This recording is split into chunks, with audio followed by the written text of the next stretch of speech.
Should I buy a house now or should I wait it out? Now, will these prices stay this high? So, there are a lot of factors that come into play when you buy a house. And if you're trying to time the market, if you're trying to figure out, when will the market go up? When will the market come back down? Can I time this thing? In most cases, that is a fool's errand. It is very difficult to time the market and time what is going to happen. But what you can do is control the variables that you specifically can control. Now, today we've got a bunch of your questions that have come in. We're going to be answering 9 of your questions in this Money Q&A.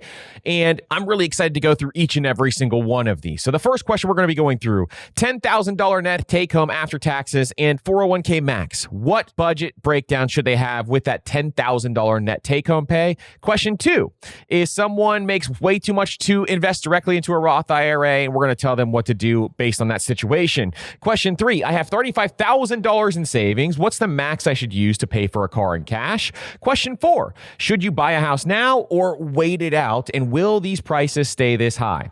Question 5 is if you max out a Roth IRA and HSA, do you contribute to a 401k or taxable account with no employer match? Question 6 is how do I phase out credit building credit cards as I get approved for better cards? Question 7 is what if your wants and needs take less than 50% of your income? How should you manage the extra? Question 8 is if the emergency fund is complete, how much should I keep in checking versus invested? And then question 9 is what's your take on Bitcoin as part of a portfolio with increasing institutional adoption? These are all great questions. We're going to dive into each and every single one of these. Let's get into it. I have a $10,000 net take home after taxes and a 401k max. What's your budget breakdown? So someone makes $10,000 net take home and they want to know what a budget breakdown should be for them. So here's a couple of thought exercises that I want you to do. Is we have this thing where we talk about the 20-55-25 rule, and we have it in that specific order for a very specific reason. Now, what does 20% stand for? That stands for future you. And so we at a minimum want you to be saving 20% of your income towards future you. Now, you can make adjustments to this, and I highly recommend people make adjustments when they're in their wealth accumulation phase early on in life. And we'll talk about that here in a second. But at least 20% of future you, which is your Roth IRA, your HSA, your 401k, or your taxable investment. So if you want to max out your 401k, that would actually get you to that point in time if you are looking to do that, because $2,000 every single month gets you to $24,000. But we want to make sure that we're following the 1-3-6 method also first when it comes to our emergency fund. So I want you to have at least some of your 3 to 6 months expenses saved up, and you just follow that trajectory. Secondly is 55. So 55 stands for 55% goes towards your baseline expenses. Really, this is a range. And so the range is going to be 50 to 60%. 55 is just in the middle, but it's 50 to 60% towards those baseline expenses. This means housing, groceries, utilities, transportation, insurance, and debt payments all fall under this baseline expenses. So that'd be $5,000 to $6,000 would be what falls into those categories. We've already spent on those two, and then 25% towards the things that you love. So it's really 20 to 30% towards the things that you love. And 25% or $2,500 goes to travel, restaurants, hobbies, family fun.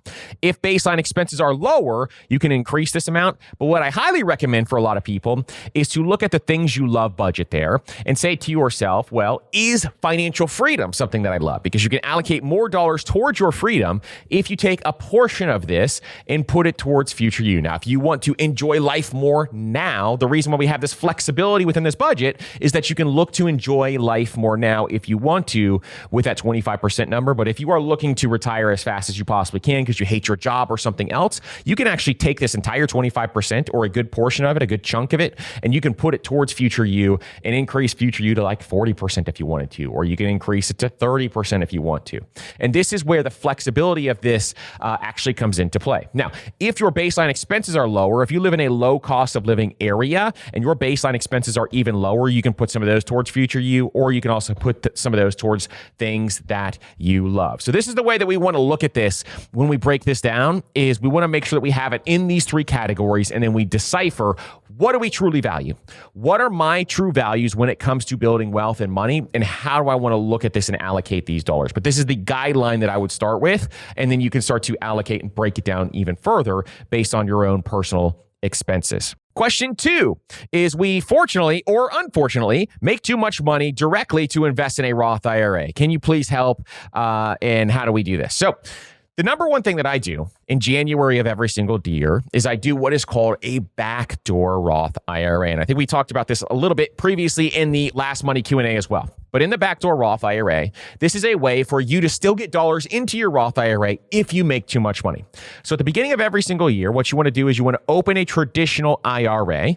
And in that traditional IRA, you are going to put your $7,000 max that you can put in every single year. And your spouse can also do the same. They can put $7,000 in their traditional IRA. And then you're going to convert them to a Roth IRA. And so this is going to be the way and the workaround to get your money into the Roth IRA. Now, the thing to remember is if you have an IRA already, and you've already paid and you've already had the tax deduction on that IRA, if you had a tax deductible contribution, then you are going to have to pay taxes on those dollars when you transfer them over to the Roth IRA. It's a very important note to make sure that you understand is that when you move that money over and you have not paid taxes on that money, then you will have to pay taxes later on.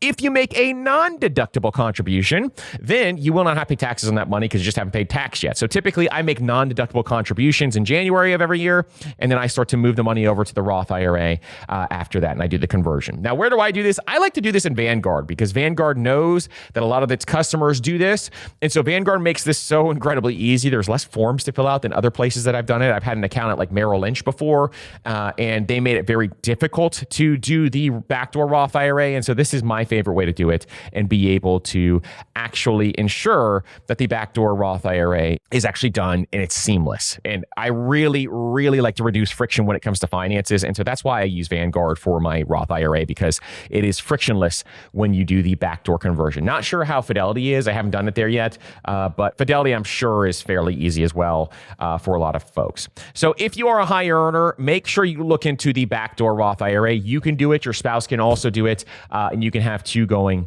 at the same time. I have $35,000 in savings. What is the max I should use to pay cash for a car? So if you have $35,000 in savings, and the big question I have here, because there's not enough information for me to kind of answer you directly, so I'll give you all the scenarios and kind of see where you want to land on this.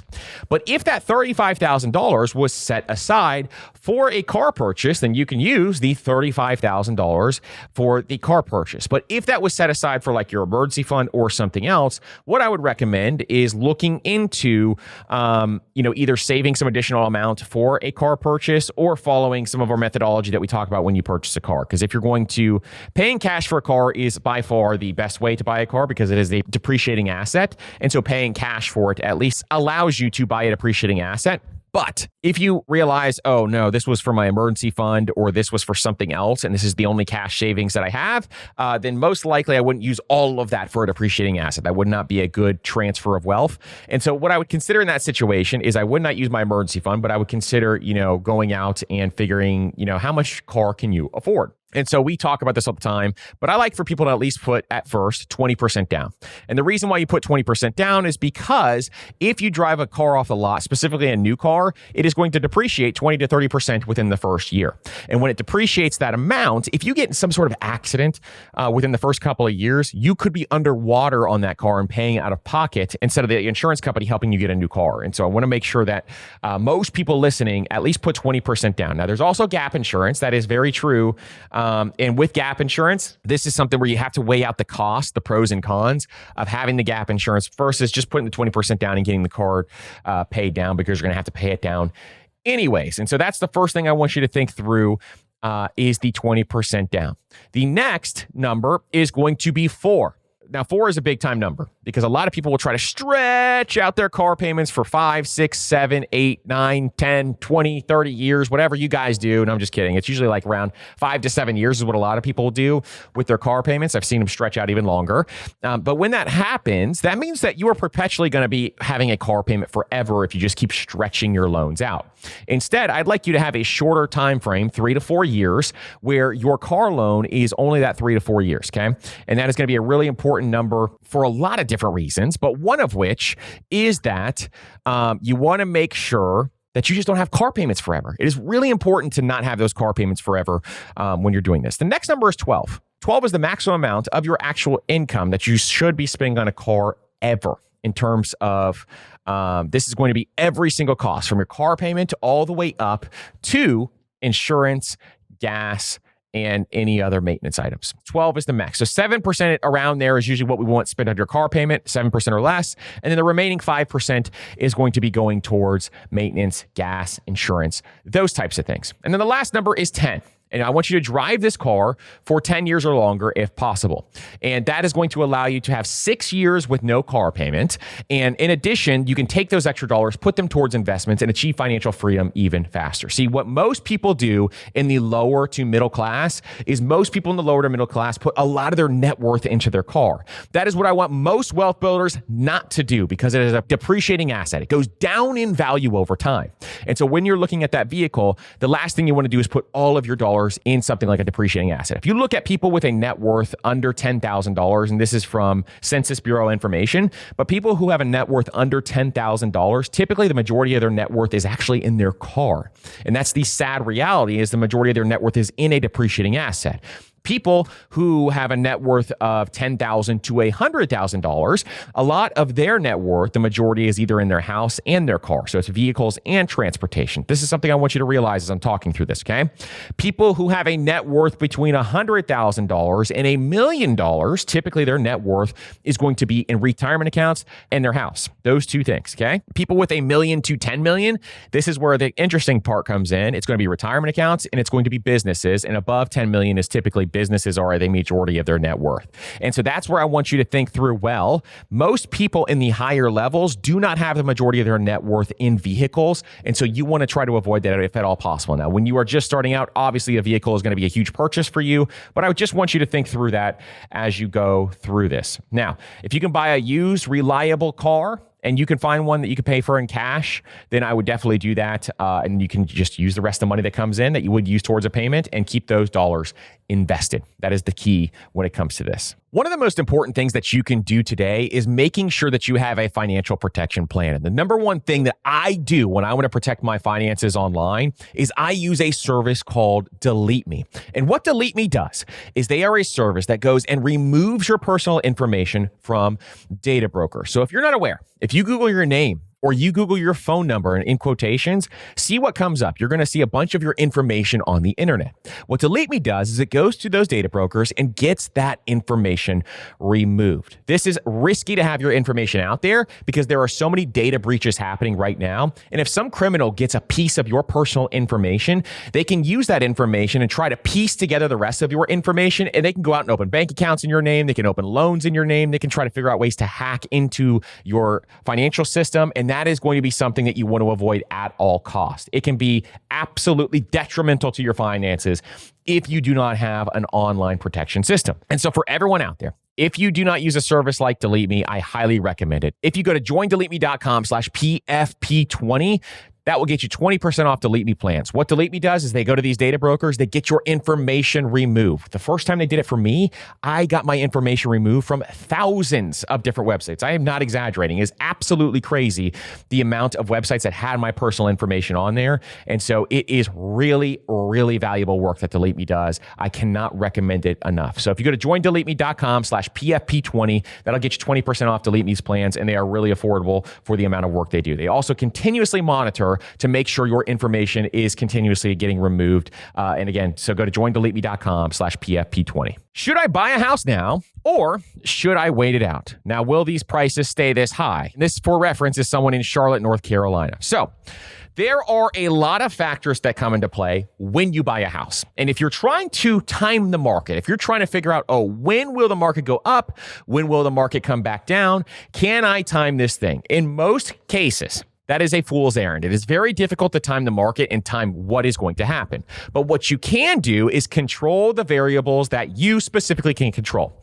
And so what you want to do first, anytime before you buy a house, is you want to run the numbers. And so to run the numbers, you need to understand total cost of ownership. Now, what is total cost of ownership? This is going to factor in all the associated costs of home ownership. So this is going to be closing costs when you buy that house. It's thousands of dollars you have to pay in closing costs. This is going to factor in homeowners insurance, which you have to pay every single year. And this is thousands of dollars in homeowners insurance typically. Maybe you have flood insurance as well. For example, I live in Florida. Most people in Florida have to have flood insurance. We have had hurricanes and flooding all over the place here. And so there's additional home insurance that you also have to have. Or maybe you live in the Midwest and you have to have, wind mitigation or different insurances based on tornadoes or different things that could happen there. But in addition, it also is going to factor in things like capital expenditures. And so when you run the numbers on a house, you want to make sure you understand, well, how often do I have to replace the AC and heater? How often do I have to replace the roof? How often do I have to paint the exterior? How often do I have to do all these big maintenance items that are going to cost a lot? If you've never seen how much it costs to paint the exterior of a house, even if you do it yourself, it is not cheap. What if your plumbing goes out? What if you have an issue with your electrical system? What if you have to upgrade your panel? All of these different things are going to be really, really costly. Next, that is just the capital expenditure maintenance. Then there is the regular maintenance. Things like if a toilet breaks, or if you have some sort of issue with the faucet, or if you have to fix something within your house, which things break every single month if you're a homeowner. Most homeowners know your water heater goes out or some of these other things, then you are going to have to pay out of pocket for those as well. The difference here is that your landlord will pay this if you rent, but if you buy a house, you're going to have to pay all of these out of pocket. So it's very important to make sure that you first run total cost of ownership. Now, we have a free total cost of ownership calculator that will give you the difference and tell you, is it better to buy a house or is it better to rent a house? And so if you go to mastermoney.co/resources, you will see that total cost of ownership calculator for your home. Secondly, though, is once you run total cost of ownership, if you're saying to yourself, well, am I going to be able to stay here? Will the market go up? Will the market go down? That is something that most people cannot answer. And if they try to predict what the market is going to do, I would write them off because nobody has a crystal ball. And most people who make market predictions are typically wrong. They are wrong dozens of times until they're right, and they will brag about when they were right. And that's the one thing I want you to make sure that you understand is a lot of those predictors out there typically do have no idea what is going to happen.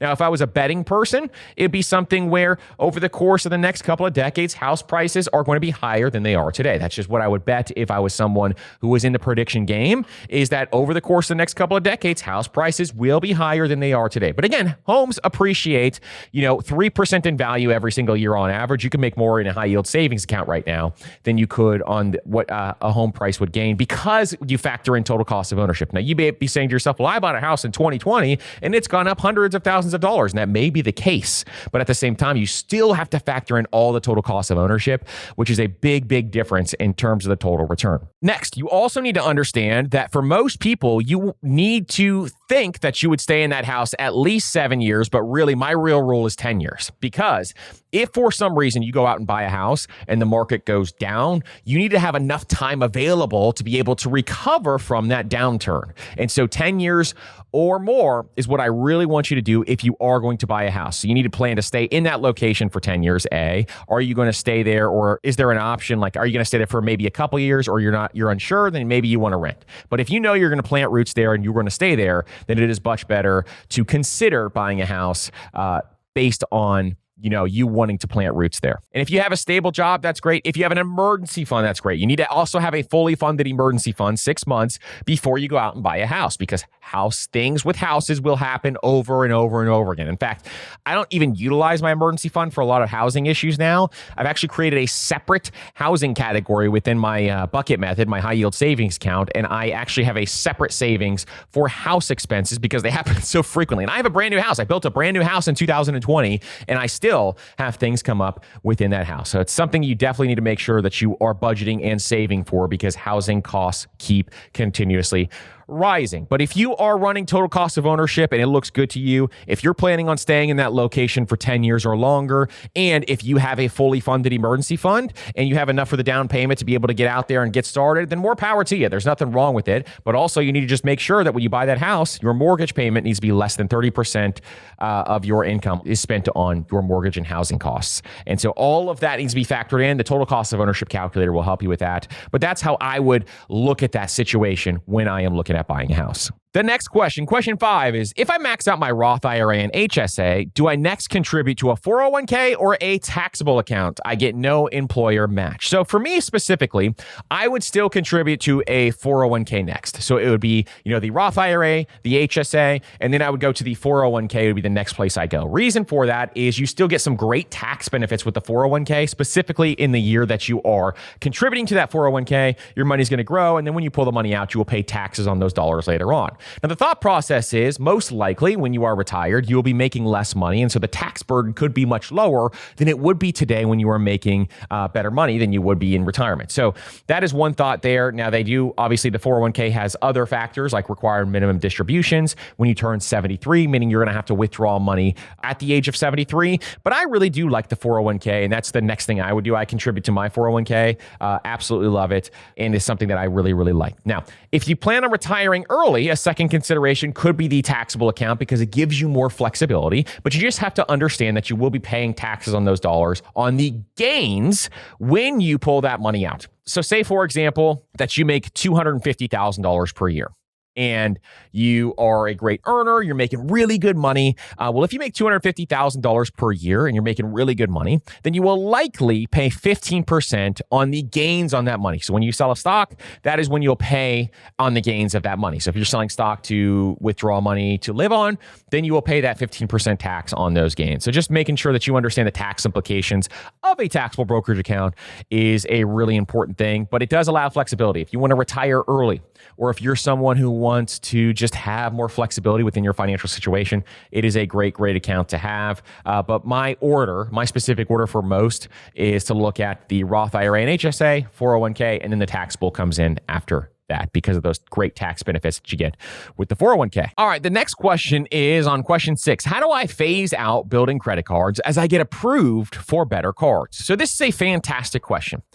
Starter credit cards or cards that you get from the beginning are cards that I would possibly keep around depending on what's going on here. So let's say, for example, you have your very first credit card, and this is the longest credit history that you have under your belt. Well, probably in most situations, I would take that credit card and I would either, just put one bill on there, maybe my Netflix or something like that on that card, just to maintain that credit history long term. Credit history is a big portion of your credit score. And so if you are new to building up your credit, then keeping that credit history is very, very important. You don't have to keep all of them, but the ones that you utilize the most that have the biggest impact can be the ones that I would kind of hold on to for the long run. Now, if these are cards that are maybe more premium cards, so if you have a card like the Chase Sapphire, for example, and you're like, man, I don't use that card anymore. I just want to, because of travel hacking or whatever else, I moved on to a Venture, or I moved on to a Citi card, or I moved on to a Discover or MasterCard, something else.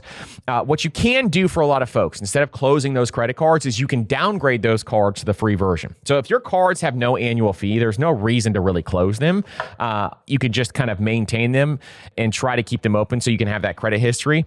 And so for a Chase Sapphire or something like that, something that you have a lot of credit history on, you can go ahead and downgrade that card to the lower level free version of the card and be able to still maintain that credit history. And then you can gradually stop using some of the lower tier cards, but keep a few active to protect your credit score. So that's kind of the way that I would look at it, is if you have like 10 lower tier cards that you just have been hanging on to for a long time, you can gradually stop using some of those and just keep some of the longest history ones, or some of the highest usage ones are what I would consider as you start to phase some of those cards out. But really, it's either downgrade is my first option. If I can't downgrade the card, then I would just hang on to the longest credit history ones and just start to phase out a couple of the really, really old ones. Question 7, and this is a really, really fun question. So question 7 is, what if your wants and needs are less than 50%? How do you manage the extra money? So congratulations, you have more dollars that can go towards wealth acceleration, which is absolutely amazing. And here's the order I would think about this. One is I would put it towards my financial freedom. So I'd be going towards my retirement accounts first, or my taxable brokerage account, or towards my investments. Like if you want to invest in real estate, or maybe you want to buy businesses, all of those extra dollars, that would be my first consideration. Because for me, always, my first thought is, can I put this towards my financial freedom? Because that is a very high priority and a very high value to me. And so that is how I would think about that first, is looking at those retirement accounts. Secondarily, though, I would look at maybe saving for big goals. So you can look at things like maybe the next house, or you're saving for a car, or maybe a wedding or something like that. Then you can save some of those dollars for some of your bigger goals. But the third thing you can do is build a bigger cushion. So if you have less than 50% of your income going towards some of those baseline expenses, then you could take those dollars and put them towards a bigger cushion in your emergency fund, maybe extend that out to a year, or maybe extend it out even longer to give yourself some additional peace of mind. But then lastly is I would also consider putting it towards things that I love and putting it towards things that I really, really value and enjoy. So let's say, for example, you're covering all your retirement accounts and you're maxing those out. You're putting money in a brokerage account. You're saving for real estate. You're doing all the things that you want to be doing. And you still have money left over because you've kept your baseline expenses low. Well, if you've done something like that, then you can put it towards more things that you love. If there are things that you want to go do, maybe you want to spend more time traveling and going on vacations. Maybe you want to spend more time doing things that, your hobbies. Maybe you want to spend more of those dollars going to like special workout classes or going to special events or learning different skills. Those are the really, really cool places that you can start investing some of those dollars because you are living on less than you make. It is such a powerful place to be when you are living on significantly less than you can make. And so congratulations on that, because you can put more dollars towards your priorities. But that's the order I would think about. It would probably be financial freedom first, big savings goals second, building a bigger cushion third. If you already don't have that cushion, then that cushion would probably move to the top. And then in addition, it would be investing in yourself and things that you actually enjoy. So congratulations there. Question 8, if the emergency fund is complete, how much should be on deck in checking versus invested? So your checking account is all it is. All your checking account is a pass-through account. And so you would have 1 to 2 months of expenses max in that account. 2 months is literally the max because your checking account does not earn you any interest whatsoever. You could keep that in a high yield savings account. And so 1 to 2 months expenses max. I actually keep my checking account really lean. And I do that because I'm kind of on top of what I'm doing, but I keep it lean because I'd rather deploy dollars out of that checking account. All I see a checking account is a place that money touches and I want to push it somewhere else. So a lot of times money will hit my checking account and boom, automatically it's going to start moving over to my high yield savings accounts, into my savings buckets. It's going to start moving over into my IRA or my 401k, and it's going to automatically start moving towards also, paying bills or whatever else. All it is it a pass-through account for my money automation system. It is just the central hub where money flows and then it moves out of there. Literally like water going under a bridge. And that is what I think of as my checking account, is just a place to allow money to either reroute it or allow it to flow in the direction that I want it to flow. So our money on autopilot automation system will kind of show you how to utilize your checking account, but that is how I think about it. It is just telling my money where to go and where to flow. And that rhymes, and I'm a poet and I didn't even know it. So that is how I think about checking. Now, savings. When you're thinking about savings, if you already have your fully funded emergency fund, then that's 6 months, obviously, for us. And so fully funded is 6 months. And then we go to investments. So the rest of it, everything else should be going towards investments if you have no other financial goals that you want to put it towards. And so investments should be the majority of it. And that should be just funneling as much as you possibly can into investments so you can achieve financial freedom faster. It's just shoveling more into the fire so the fire grows bigger and bigger and bigger. And so once you have that fire large enough, you don't have to work anymore. You can have that FU money, not have to worry about that money anymore, and you can do whatever you want in life. Financial freedom is so amazing. And so when you are doing some of this stuff, I definitely want you to think through that. That is amazing that you are having a fully funded emergency fund. Congratulations. That is so cool, and love to see it. Question 9, and this could probably be an entire episode, and maybe we'll do another one coming up. We've done one in the past on crypto, but it was a long time ago. We'll probably update you on this at some point in time. But what is your take on Bitcoin as part of your portfolio with company, nation, and institutional adoption? So in the past, I've had an episode on crypto, and when I talked about in that episode, pretty much has not changed a ton. And really specifically during that time frame, we were talking about Ethereum and Bitcoin. And that was the main two that I bought. Nowadays, I don't dollar cost average into Ethereum anymore. It's really only Bitcoin if I'm going to buy it. Now, I am not a big crypto guy at all. I'm not the person who was an early adopter of crypto. It took me a while to even believe in crypto whatsoever. And truthfully, I think that I see crypto more as like a gold standard type thing than I see it as some sort of investment. And the reason for that is crypto has a zero intrinsic value. meaning that it has no P&L backing it. It is only worth what someone else is willing to pay for it. And so because of that, it is not a huge portion of my portfolio. And I am okay with missing out on some of these massive swings and these massive gains because for me, crypto still is very difficult for most people to understand. Most people, if you ask them who own Bitcoin, what is Bitcoin and what is the purpose of Bitcoin? And they're going to start to say a bunch of stuff that doesn't make sense. Now, there are some very, very smart people who will say things about Bitcoin that do make sense. And their arguments are the reason why I even own Bitcoin whatsoever. But there are a lot of people out there who own Bitcoin and don't really know the reason why they own Bitcoin. So let me tell you a little bit about this, okay? When it started to even come more on my radar, when we went to, BlackRock, one of the largest hedge fund and financial companies in the world, invited us up to the New York Stock Exchange to ring the opening bell. And they were doing it for their target date ETFs that they were announcing. It was really cool. Bucket list moment for me. I wanted to always go to the New York Stock Exchange, ring the opening bell. We got to do it, got to stand there at the podium and do some really cool stuff there with BlackRock. So I was really appreciative of that. And I started to kind of listen to some of the folks in the New York Stock Exchange start talking about Bitcoin. And I heard that BlackRock was coming out with a Bitcoin ETF. Okay. So these are the institutional investors now starting to adopt. For the longest time, Jamie Dimon, the CEO of JP Morgan Chase, the largest bank in the world, Jamie Dimon was saying crypto is absolutely ridiculous. It's not something I'm going to invest in. It is not something I'm interested in whatsoever. Then all of a sudden, Jamie Dimon flipped the script. And all of a sudden, he's talking more about Bitcoin and how he's going to allocate dollars towards crypto and how crypto is going to be part of their future. And all of a sudden, you hear rumors that BlackRock's going to come with a crypto ETF. And all of a sudden, these institutional investors, these late adopters, are now getting involved in crypto. Why? Because they can make a lot of money when it comes to crypto. So this institutional adoption is very important. And so for a lot of people out there, if it's only the investors, the individual investors like you and I, who are adopting something, it is a little bit harder to believe in something. But when the institutions start to adopt something, well, now it is a little easier to start to believe in something because institutions are going to continuously push this item so that they can make more money. Now we have national governments that are adopting Bitcoin. So first you saw that early on with some of the countries that have a smaller GDP started to adopt Bitcoin, and you would see some South American countries, some African countries starting to buy Bitcoin and having it as a reserve currency and all these different things. Now, the US is also doing some things with crypto and backing up Bitcoin and all these different things. So when that comes into play, then you start to consider it even more. So all of that babbling to say that for most people in your portfolio, if you want to own crypto, now I'm not saying this is a requirement at all. If you want to own crypto though, I would keep it personally. This is what I do. I keep it less than 10% of my portfolio, and mine is probably less than 5% of my portfolio. And if you want to have a huge portion of your portfolio in Bitcoin, you can. And do I think Bitcoin will go to $1 million? If I was someone who was going to place a bet on that just for fun, if I was going to bet with my friends, if my buddy said, hey, I'll bet you $20 that Bitcoin will not go to $1 million, I would take that bet 10 times out of 10. But could I be wrong? Absolutely.